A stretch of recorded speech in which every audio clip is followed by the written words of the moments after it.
परम पूज्य श्री साहेब जी, मंगलमय पूजनीय संत समाज,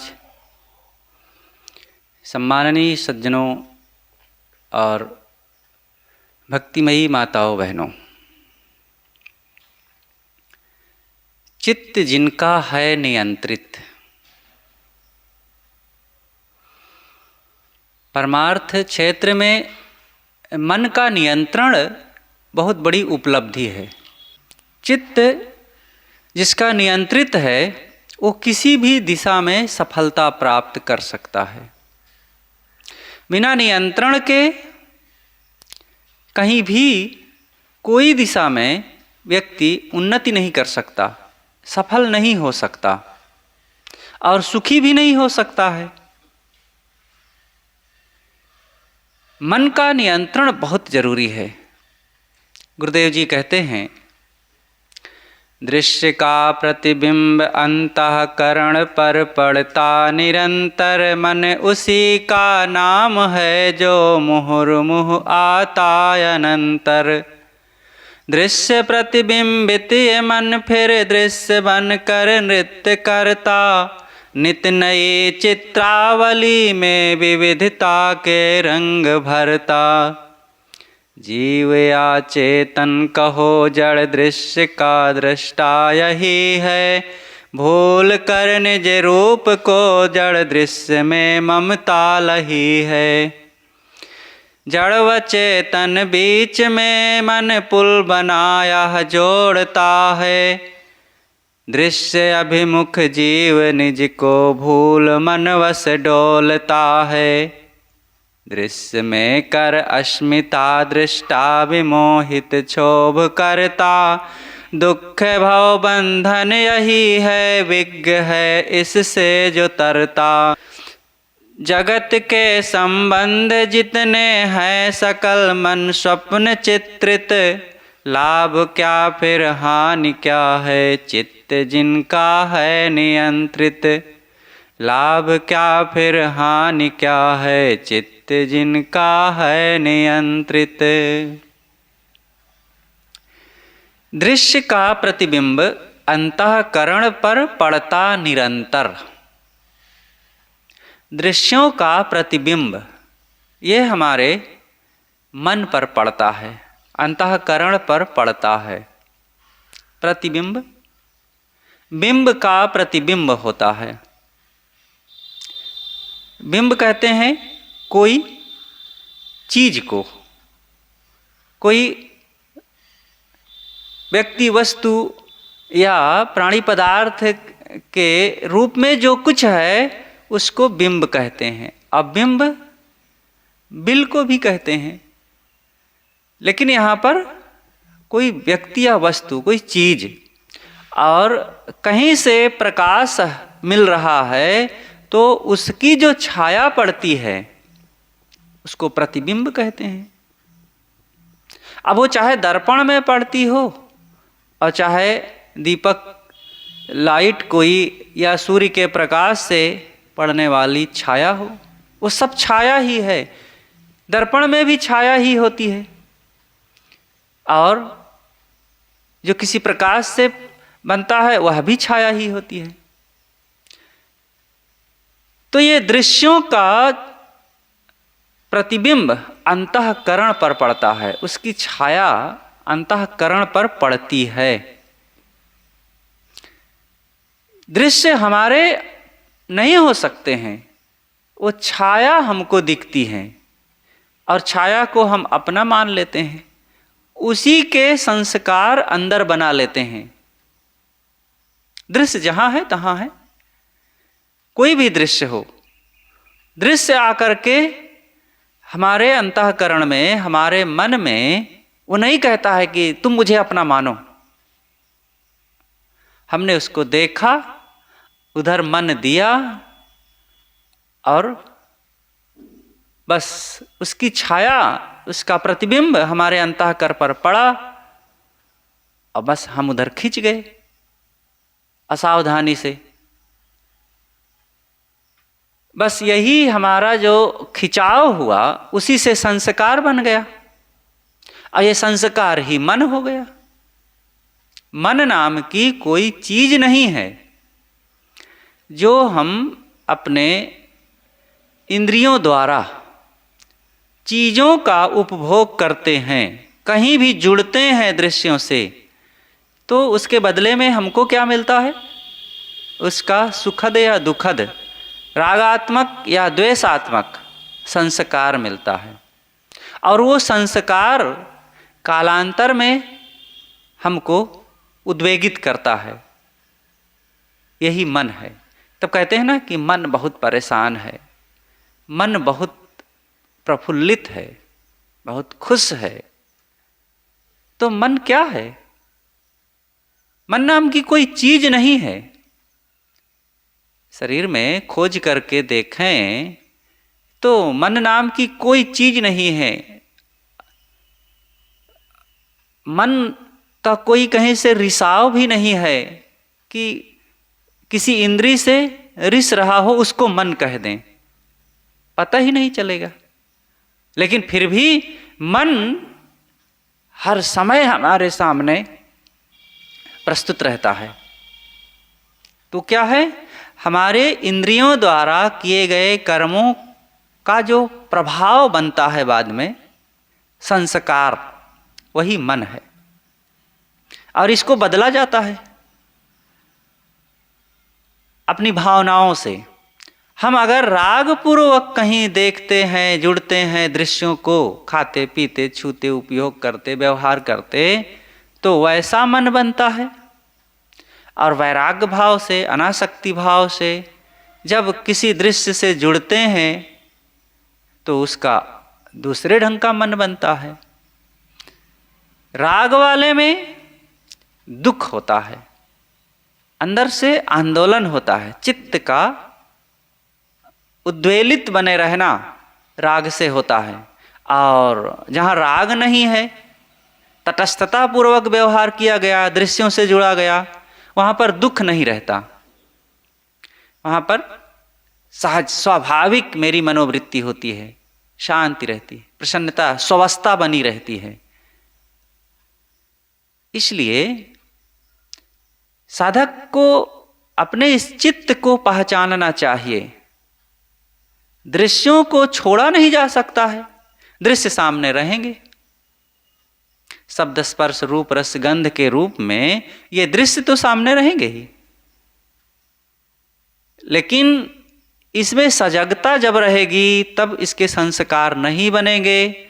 संस्कार नहीं बनेंगे तो इसका दुख नहीं बनेगा, चित्त दुखी नहीं होगा, आंदोलित नहीं होगा। मन उसी का नाम है जो मुहुर्मुह आता अनंतर।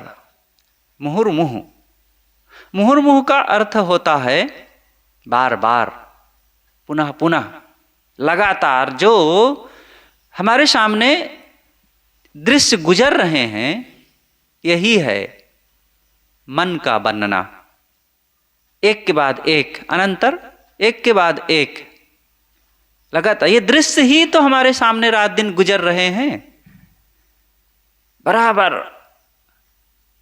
रूप ही गुजर रहे हैं बहुत, लेकिन क्षण क्षण कहीं रूप की तरफ हमारा लक्ष्य जाता है, तो कहीं शब्द की तरफ, कहीं स्पर्श की तरफ, तो कहीं स्वाद की तरफ, कहीं गंध की तरफ। ये 5 विषय हैं और पांचों अपार हैं, और एक के बाद एक हरदम चित्त कहीं ना कहीं से जुड़ता रहता है। और यही सबसे संस्कार ग्रहण हो रहा है, सबके अंदर में निरंतर भरता जाता है। और इसी में अगर सजगता नहीं है, विवेक का फिल्टर लगा करके नहीं रखे हैं, तो हमारा मन सब में फंसता चलता है और सबसे वो मल थोड़ा थोड़ा इकट्ठा करता रहता है, राग का मल, राग या द्वेष का। और ये मल सबसे थोड़ा थोड़ा थोड़ा लेगा तो इसका गीलापन और इसका कीचड़ अंतःकरण में भरता जाएगा, और उसका प्रभाव होगा अप्रसन्नता, अशांति। तो साधक को इन बातों पर व्यवहार में सजग हो करके मन को देखना चाहिए, समझना चाहिए, बर्ताव करना चाहिए। मन को समेट करके हम व्यवहार ही नहीं कर सकते।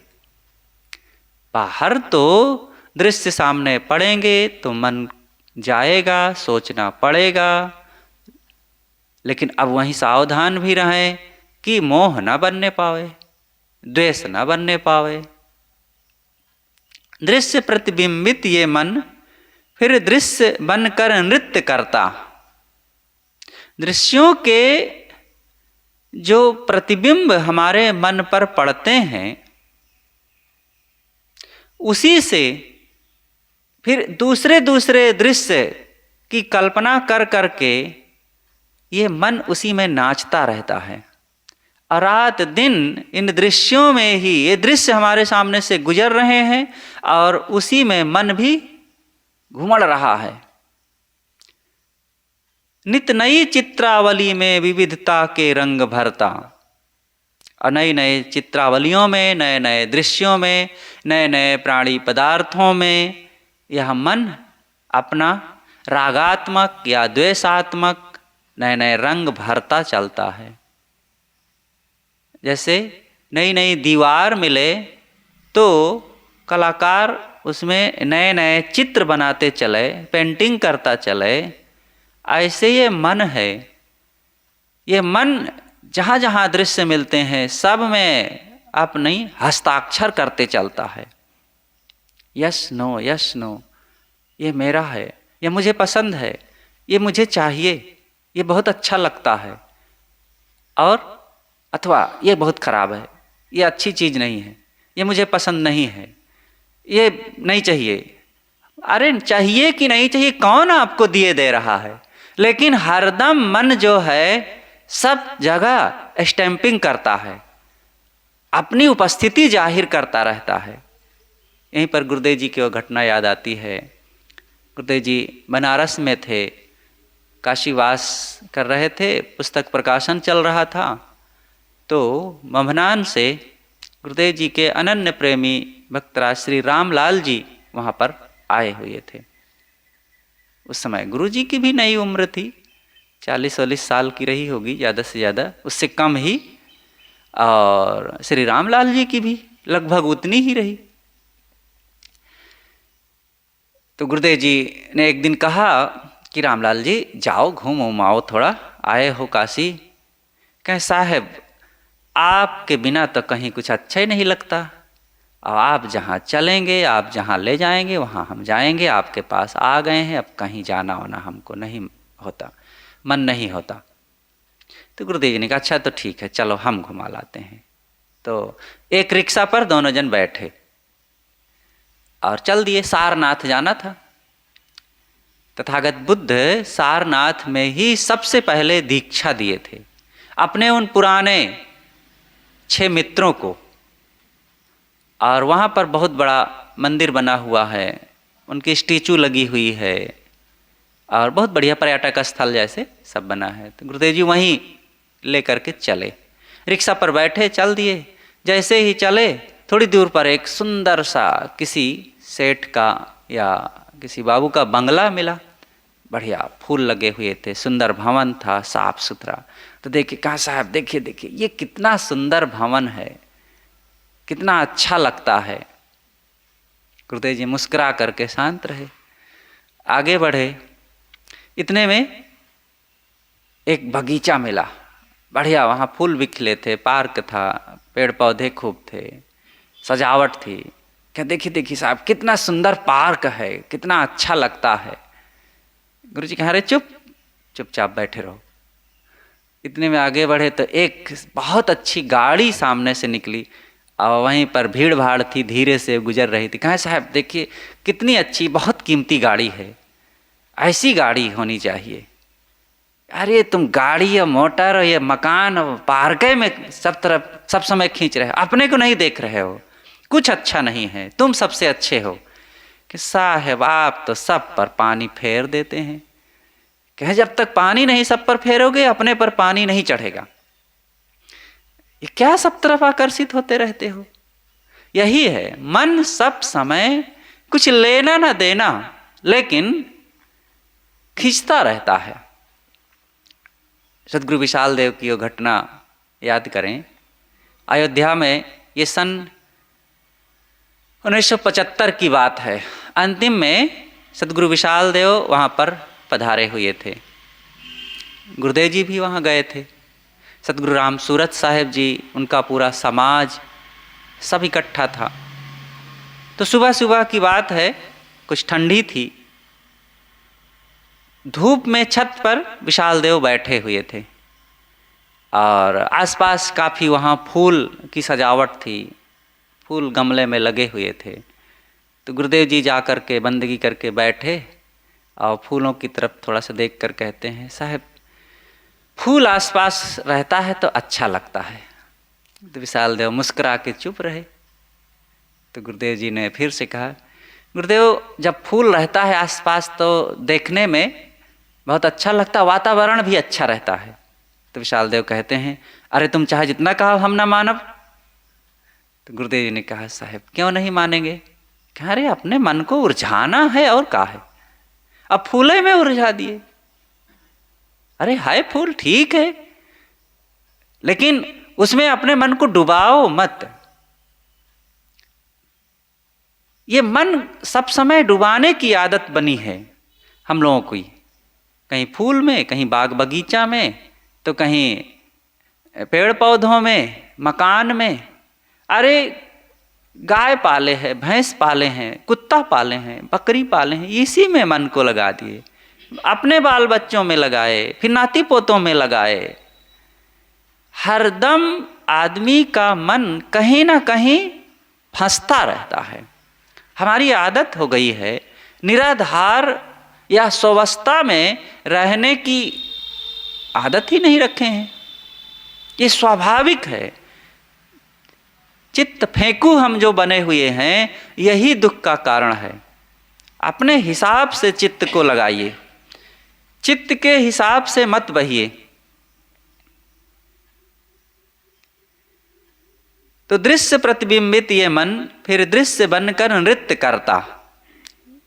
दृश्यों के प्रतिबिंब मन पर पड़ते हैं और फिर इन्हीं दृश्यों में ये मन नाचता रहता है, उन प्रतिबिंबों की ओर आकर्षित होकर के। प्रतिबिंब सब समय हमारे सामने बना तो नहीं रहता, दृश्य सदैव बने तो नहीं रहते, लेकिन उसका प्रतिबिंब अंतःकरण में बन करके, उसका फोटो खींच करके और दृश्यों के हटने के बाद भी वो प्रतिबिंब हमको परेशान करता रहता है। कोई दृश्य से जुड़े, किसी से बात किए, कोई खाए, देखे, सुने और फिर समय बीत गया, वो घटना भी घट गई, बीत गया समय, और वो खाने पीने, देखने, सुनने का जो आनंद था वह भी बीत गया। लेकिन अब उसके संस्कार मन में बैठ करके अब कालांतर में उसी का गुणानुवाद गा रहे हैं अथवा उसी से खींच रहे हैं। ये संस्कार मन में पड़ पड़ करके रीझ खींच, हर्ष शोक, और कहीं से राग द्वेष, यही सब चलता रहता है।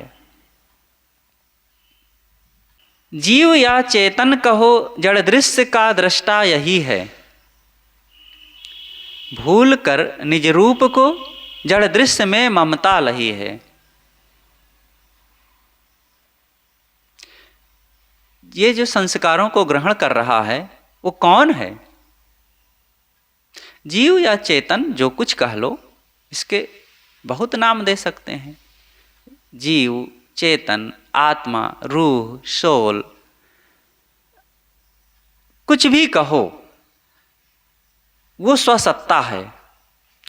भौतिकता से हट करके सभी प्राणियों के अंदर में एक जो सत्ता है, जो सुख दुख का अनुभव करती है, वही जीव है। मनुष्य शरीर में जो जीव है, तो यहाँ पर इंद्रियों की बड़ी प्रबलता है और मन की भी। तो इतनी प्रबलता होने के कारण यहाँ पर सोचने समझने की ज़्यादा क्षमता है। तो इनके लिए समझाना, ज्ञान विचार की चर्चा करना, ज़्यादा लाजमी है। अन्य प्राणियों के लिए कोई ऐसी बातें नहीं है। तो मनुष्यों में, अब इसको चाहे जीव कहो या चेतन कहो, जड़ का या दृश्यों का ये दृष्टा है। दृश्य और दृष्टा ये दो चीजें हैं। दृश्य जड़ होती हैं और इन समस्त दृश्यों का कोई दृष्टा होता है, तब दृश्यों का ज्ञान होता है। दृश्यों का ज्ञान किसको होगा? दृष्टा को, चेतन जीव को। विविध दृश्य सामने हों लेकिन कोई दृष्टा ना हो तो उन दृश्यों का लाभ कौन लेगा? अरे सामने कहना भी इससे पता चल जाता है कि किसके सामने? दृष्टा के सामने। दृश्य के सामने दृश्य हैं, इस बात का कोई अर्थ ही नहीं है। दृश्य को दृश्य जानेंगे ही नहीं। टेबल के सामने कुर्सी है, इस बात को कौन जानेगा? कोई दृष्टा ही तो जानेगा। टेबल के पास कुर्सी है और टेबल पर इतनी चीजें रखी हैं, इसकी खुशी ना कुर्सी को होगी, ना टेबल को होगा, ना चीजों को होगा और ना मकान को होगा। जब दृष्टा होगा तब उसको इस बात का सुख होगा कि टेबल पर यह चीज है और कुर्सी है, कुर्सी पर बैठने का लाभ मिलेगा। जो कुछ होगा सुख दुख का ज्ञान वो दृष्टा को होगा। तो समस्त दृश्यों से दृष्टा बिल्कुल अलग है। दृष्टा को समझें, दृष्टा को पहचानें।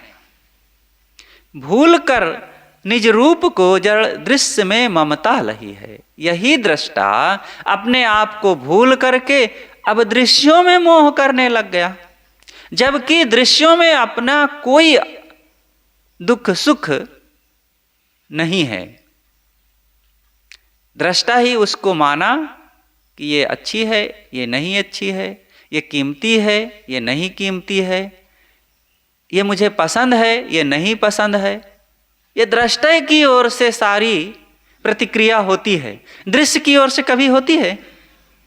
कभी दृश्य कहता है कि मैं तुमको पसंद हूँ, तुम मुझको खा लो, मैं बहुत अच्छा हूँ और तुम मेरे पास आओ, मैं इतना सुंदर हूँ, तुम मेरा उपयोग करो। कभी कोई दृश्य कहा है? नहीं।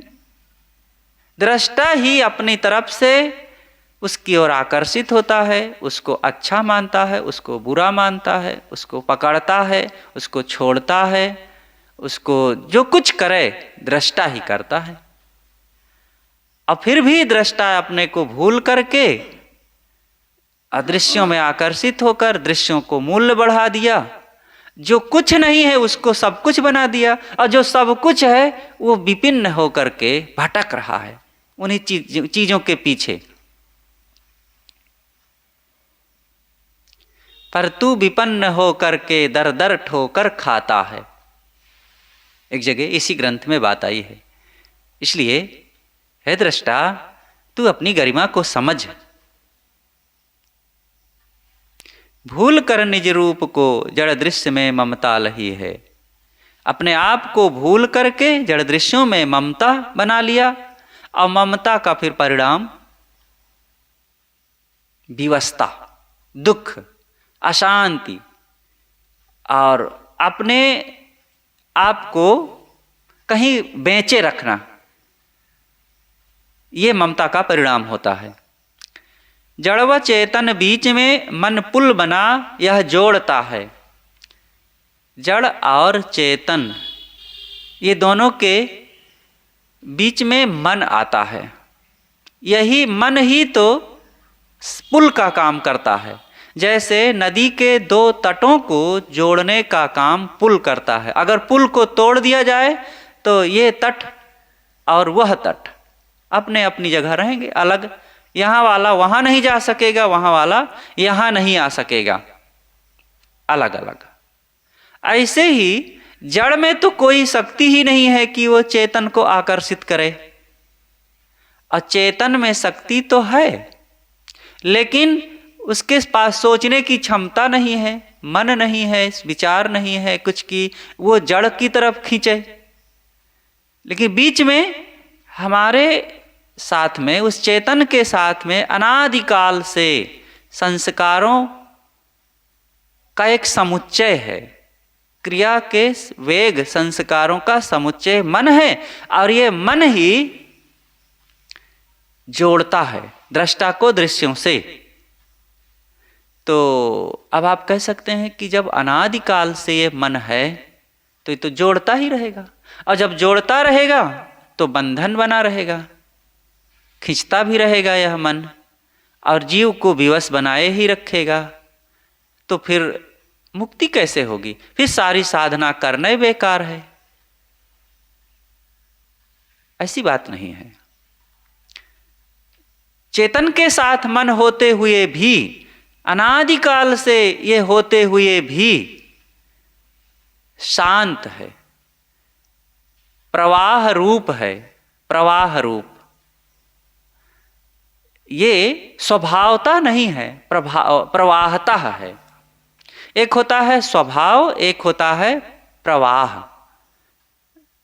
जैसे नदी में पानी बह रहा है, लेकिन नदी को बांध दो, पानी दूसरी तरफ चला जाएगा, नदी सूख जाएगी, बहना बंद हो जाएगा। जैसे प्रवाहता सदा से बीज से पौधे होते आए हैं, बीज से वृक्ष बनता आया है, धान से सदैव धान पैदा होता रहा अनादिकाल से, ये प्रवाहता है। लेकिन उसी धान को, उसी बीज को भून दो, अब नहीं पैदा होगा। ऐसे ही यह मन प्रभावता, ये सदैव से जीव से जुड़ा रहा और अनेक कर्म करा के संस्कार बनाता रहा, और संस्कारों के अधीन होकर जीव जन्म मरण के चक्र में पड़ा रहा। लेकिन दृष्टा जब अपने गरिमा को, महत्ता को समझ लेगा और दृश्यों से आकर्षण अपना बंद कर देगा, तो मन अब कोई संस्कार नहीं ग्रहण करेगा। संस्कार तो करेगा ग्रहण, लेकिन जिससे विवशता हो, बंधन हो, जन्म मरण का प्रवाह चलता है, उसको वो खत्म हो जाएगा। क्योंकि ये प्रवाह मोह से चलता है, आसक्ति से चलता है, और आसक्ति ही खत्म कर दिया, मोह को ही खत्म कर दिया, तो जीव स्वतः रह जाएगा। सामान्य व्यवहार और आसक्तिपूर्ण व्यवहार में बहुत अंतर होता है। थोड़ा सा केवल भावों के बदलाव से, सोच के बदलाव से हमारे लिए पूरे दृश्यों का प्रभाव अलग हो जाता है। एक व्यक्ति कहीं आकर्षित होकर के जाता है और एक व्यक्ति अनाकृष्ट भाव से गया और व्यवहार कर लिया। दोनों में बड़ा अंतर है। व्यवहार में भी अंतर हो जाएगा, लोग भी जान जाएंगे, और उसका मन तो फिर जान ही रहा है। इसलिए मन का अनासक्त होना ये बहुत जरूरी है। दृश्य अभिमुख जीव निज को भूल मनवश डोलता है। ये दृश्यों के सामने जीव हो करके स्वरूप की भूलवश भटकता है। स्वरूप की भूलवश ये भटकाव है। निज स्वरूप पर लक्ष्य गया, तब खोजो माया कहाँ गई, और निज स्वरूप से लक्ष्य हटा, तब माया तुम्हें प्रतीत हुई। बस लक्ष्य की बात है।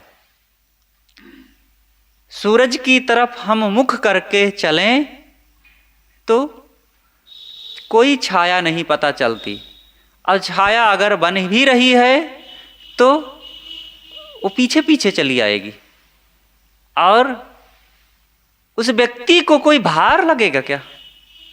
छाया मेरे पीछे पीछे आ रही है, इस कारण से मुझे थकान हो रही, पैरों में दर्द हो रहा, बहुत बल पड़ रहा है, ऐसा कभी प्रतीत होता है?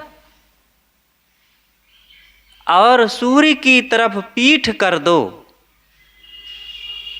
और फिर सूर्य के विपरीत चलने लग जाओ तो छाया आपके आगे आगे चलेगी, आपके सामने अंधकार बना करके रखेगी और आप उसको पकड़ना चाहो तो कभी पकड़ भी नहीं पाओगे, आपको दिग्भ्रमित करके रखेगी। ऐसे ये संसार का मोह है। गुरु रूपी सूर्य की ओर मुख करके जो साधक सदैव चलेगा, गुरु की तरफ अभिमुख रहो, मतलब उनके ज्ञान बोध विचार को निरंतर सामने रखोगे तो संसार की माया पीछे पीछे चलती रहेगी और उसका कोई आपको थकान परेशानी दुख भी नहीं लगे, क्योंकि आप निष्काम रहेंगे। वो व्यक्ति सूरज की ओर चल रहा है तो छाया पीछे पीछे चल रही है और छाया के लिए कोई कामना भी नहीं कर रहा है और कोई थकान भी उसको नहीं लग रही है, अपने आप वो चल रही है। कारण यही है कि वो सूर्य की तरफ चल रहा है, क्योंकि सूर्य सामने है और वो खुद भी सूर्य स्वरूप ही है, प्रकाश स्वरूप है, जीव दृष्टा है। इसी प्रकार गुरु भी सूर्य हैं और शिष्य भी सूर्य स्वरूप है, प्रकाश स्वरूप है, और दोनों का संबंध ऐसा है कि बीच में कुछ होगा ही नहीं, कोई दुख रहेगा ही नहीं, कोई माया बनेगी ही नहीं, कोई छाया बनेगी ही नहीं। लेकिन अब जीव तो प्रकाश स्वरूप है, लेकिन अब वो अंधकार का शरण ले लिया, सूर्य से विपरीत हो गया, दूसरी तरफ मुख कर लिया, तो जिधर उसका लक्ष्य रहेगा वही सामने दिखेगा। अब अंधकार सामने आ गया है, सूर्य से उल्टा हो गया, तो अब उसका प्रभाव चलेगा। इसलिए ये उदाहरण है गुरु ज्ञान के लिए कि साधक को सदैव गुरु ज्ञान, आत्मज्ञान और स्वावस्था का ज्ञान सामने रखना चाहिए, फिर कोई माया नहीं, फिर कोई भटकाव नहीं। इसी के लिए सदगुरु यहाँ कहते हैं कि दृश्य अभिमुख जीव निज को भूल मन वश डोलता है। जब जीव अपने सामने दृश्यों को रखता है तो अपने स्वरूप को भूल करके मन के अधीन होकर संसार में भटकता है और विषयों की इच्छा कामना में पड़कर खूब दुख पाता है। दृश्य में कर अस्मिता दृष्टा विमोहित क्षोभ करता। दृश्यों की अस्मिता मन में होती है। अस्मिता कहते हैं अहंकार को, अभिमान को। एक सज्जन थे, उनकी थोड़ी सी जमीन कोई पड़ोसी थोड़ा सा काट लिया, थोड़ा सा, अरे जैसे लोग होता है मेड़ काट करके थोड़ा सा अपनी तरफ काट करके दूसरे की तरफ डाल देते हैं मिट्टी, तो थोड़ा सा उसका 2 इंची बढ़ जाता है। तो वो सज्जन जिनकी ज़मीन काटी गई थी और वो उनसे टकरा गए, और टकरा गए तो लड़ाई हो गई, मुकदमा हो गया और बहुत फिर चला, 20 साल तक चलता रहा मुकदमा, लड़ाई, बहुत पैसा ही खर्चा हुआ और कुछ नहीं, बस अब शुरू हो गया तो शुरू हो गया। अब कौन काटता है? 2 इंची पहले काटे थे, 20 साल तक 2 इंची रहा, लेकिन उसके परिणाम में खर्चा कितना हुआ? बेहिसाब।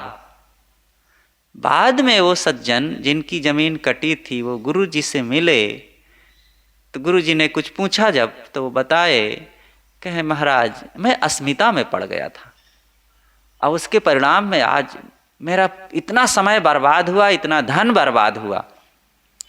तो अस्मिता की याद आई।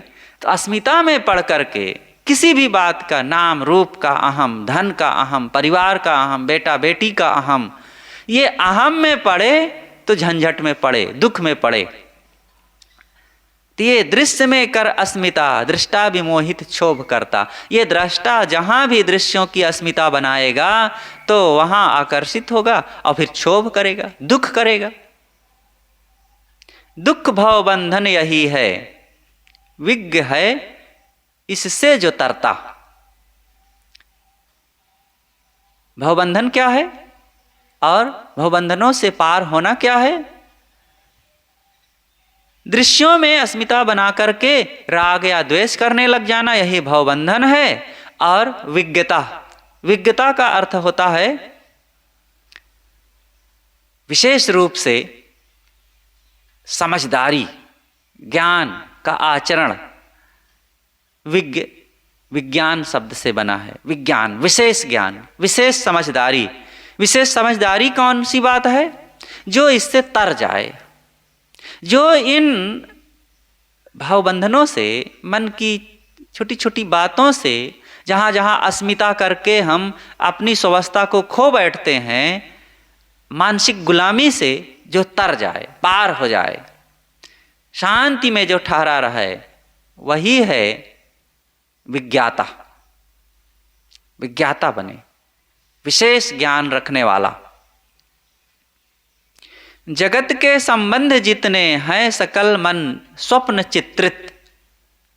विचार करके देखो कि जगत का संबंध कैसा है। सद्गुरु कहते हैं स्वप्न चित्रित, मन स्वप्न चित्रित। रात में स्वप्न देखा जाता है और सपने में बहुत से चित्रावलियां आती हैं, और उन चित्रावलियों में क्या दम होता है? कोई फलक ही नहीं होता है। कोई चित्रावली फलक पर ही तो बनती है। फलक कहते हैं आधार को। कोई कैनवास हो, कोई दीवार हो, कोई कपड़ा हो, कोई बोर्ड हो, तब वहाँ दृश्य बनेंगे, चित्र बनेंगे। ये सपने में दिखते हुए चित्र हैं, वो फलक रहित हैं, कैनवास दीवार रहित हैं, और वो व्यक्ति को प्रभावित करते रहते हैं।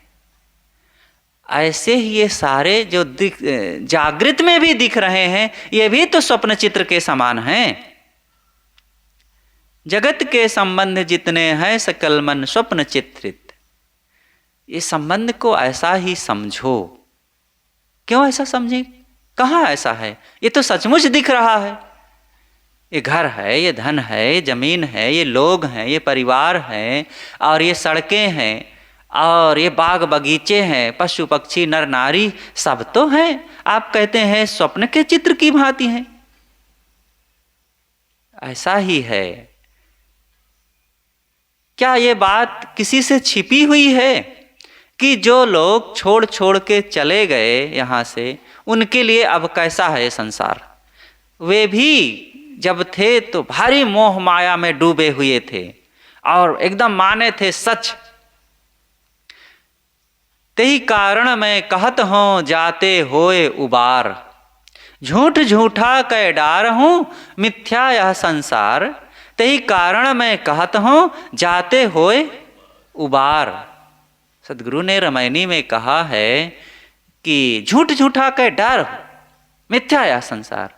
अरे संसार के प्राणी पदार्थों में जहाँ तुम डूबे हो, चिपके हुए हो मोह माया बना करके, इसको झूठा समझ के फेंक उधर, छोड़।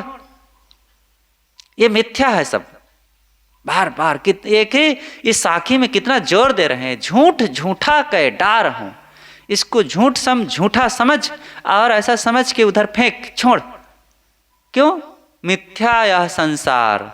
ये मिथ्या है, बकवास है पूरा, तुम्हारे लिए कोई हितकर नहीं है। तब वो श्रोता, वो जिज्ञासु पूछता है, ऐसा साहब क्यों कह रहे हैं? ये तो सब है, दिख रहा है, प्रतीत भी हो रहा है, उपयोग भी किया जा रहा है, आप भी कर रहे हैं।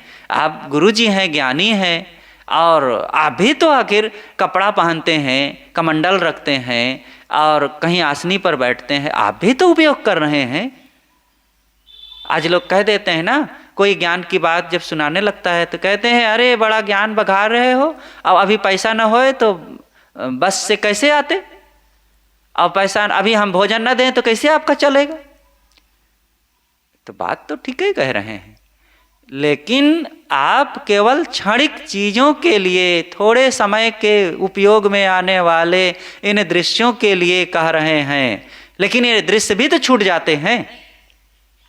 लेकिन जो ज्ञानी कहते हैं वो दीर्घ काल उस स्वरूप का लक्ष्य बना करके उसके दुखों का अंत हो जाए सदा के लिए, वो इतने ऊंचे ख्याल से कह रहे हैं। क्षणिक बुद्धि से काम नहीं बनता है, ऊंचा ख्याल अपनाना चाहिए। तो सद्गुरु यही बात कहते हैं, झूठ झूठा कह डार हूं, मिथ्या यह संसार, ये संसार मिथ्या है। ते ही कारण मैं कहत हूं जाते हुए उबार। मैं, अरे भाई ये संसार है, मैं भी जान रहा हूं, क्या मुझे पता नहीं है क्या कि ये मकान है, ये गाड़ी है, ये सड़कें हैं, ये लोग हैं, ये नर नारी है, ये मौसम है, ठंडी गर्मी है, भूख प्यास, क्या मुझे नहीं पता है? मैं भी जानता हूं, लेकिन मैं इसलिए कह रहा हूं जाते हुए उबार, ताकि तुम्हारा मोह आसक्ति ये लगाव अहम छूट जाए और तुम्हारा उद्धार हो जाए। इसी को सत मान करके इसी में तो धंसे जा रहे हो, इसी में रात दिन कचरे जा रहे हो, दुख पा रहे हो, तो कहाँ ये सच है? इसी को छोड़ दो तो सुखी हो जाओ, तो छोड़ो। और छोड़ने का मतलब मैं ये नहीं कहता हूँ कि ये सबको छोड़ करके तुम आकाश में चले जाओ ताकि इनसे संबंध दूर हो जाए, तुम सुखी हो जाओ। अरे रहो यहीं, उपयोग भी इन्हीं का करो, इन्हीं के बीच में रह करके भी इनसे संबंध काट सकते हो। कैसा अद्भुत विज्ञान है ना। पानी में रह करके भी पानी का त्याग करो, धरती में रह करके भी धरती का त्याग करो। तज धरती आकाश अधर में प्रेम मड़ैया छावे, संतों सो सदगुरु मोहि भावे, जो आवागमन नसावे। धरती को तज दो और आकाश में अपनी मड़ैया छा लो, आकाश ज्ञान के आकाश में। धरती को छोड़ने का मतलब क्या है? शरीर से धरतिया को छोड़ के ऊपर उठ जाओगे। एक तो कह रहे थे कि हमारे गुरुजी जब ध्यान कराते हैं तो साधक धरती से उठ जाता है थोड़ा, तो धरती से उठ जाते होंगे 2-4 फीट उठ करके